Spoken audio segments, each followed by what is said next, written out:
Alexandre se trouvait dans une situation où la noirceur de ses actes commençait à ternir l'éclat de sa cause. Sa quête de justice acquiert un goût amer, car ceux qu'il blesse ne sont plus seulement ses ennemis, mais également des innocents pris dans le feu croisé de sa vengeance. L'affaire du journaliste en était l'illustration parfaite. À la recherche de preuves accablantes, Alexandre avait utilisé un jeune reporter.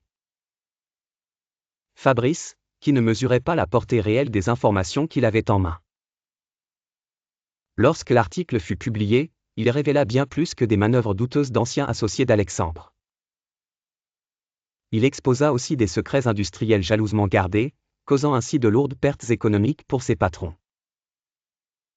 Fabrice était désormais sans emploi, à cause de la pression des dirigeants influents lésés par le scandale. Alexandre savait qu'il avait franchi une ligne, mais au lieu de se retirer, il fut poussé par une impatience dévorante de voir ses ravisseurs défaits. Sa soif de revanche surpassait ses scrupules moraux.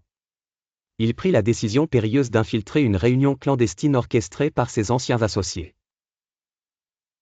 La pièce, plongée dans un demi-sombre mystère, vibrait de complots chuchotés et de promesses d'expansion à l'étranger.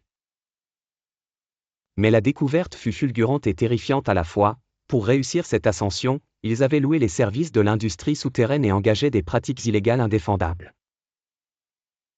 Alexandre prit des notes mentales précises, sachant que ces informations, si bien exploitées, pouvaient faire tomber l'empire malfaisant.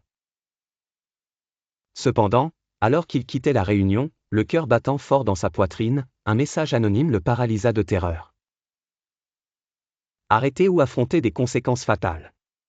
L'ultimatum était clair et implacable. Alexandre se trouve à la croisée des chemins. Quitter le jeu et garantir sa sécurité, ou poursuivre cette danse dangereuse, sachant que chaque pas pourrait être son dernier.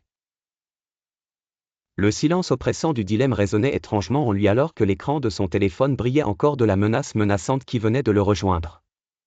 Abonnez-vous à Mamie Dada pour voir toutes les saisons.